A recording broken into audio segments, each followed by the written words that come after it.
So this girl had claimed that she got sexually assaulted while she was door dashing, and when she reported it to the company, she was fired and not given any sort of reason for her termination. And like any normal person, when I first heard this story, I felt incredibly bad for the girl. She seemed traumatized, and she lost her job on top of that. Life really hit her with a double whammy. But one thing that I thought to myself was, I want to know what DoorDash is going to say about this. I want to hear their side of the report before I form a concrete opinion.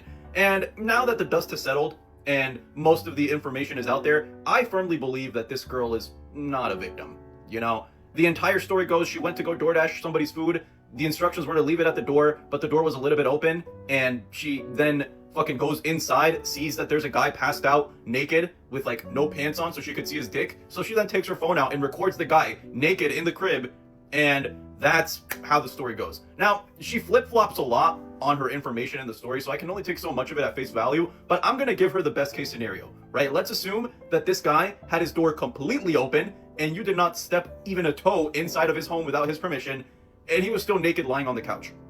At most, that is indecent exposure. And even that is, you know, I think that's as far as you're gonna be able to take it. But sexual assault? That guy did not sexually assault you. For there to be sexual assault, there has to be some sort of intent for unconsensual sexual action.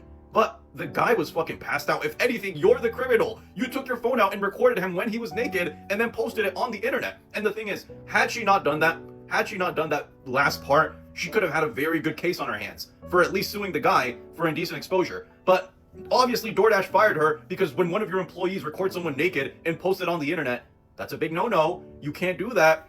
And one of the funniest parts to me, as I'm scrolling through all of her videos on the situation, is just the complete lack of awareness. The lack of any sense of self-awareness on why the things that she's doing is bad. Every single one of her videos, she just keeps repeating the saying, I am a victim, like it's some sort of mantra that's going to absolve her of everything that she did in the situation. Sure, this is an unpleasant experience. Having to see someone's penis when you don't want to. Oh, even I get the heebie-jeebies just thinking about having to go through what she did.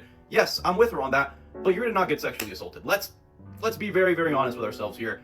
That was not sexual assault under any stretch of the imagination. And she keeps asking herself, why did these bad things happen to me? Why? I don't get it. Why did they fire me? You know, a lot of whys, but not a lot of thinking as to maybe I'm the problem here, right? I recorded a guy naked and then I posted it on the internet. Could she not have just gone to a lawyer with this information instead of taking to TikTok so the fucking internet detectives could sort it out for her? I promise you that was never going to end well to begin with.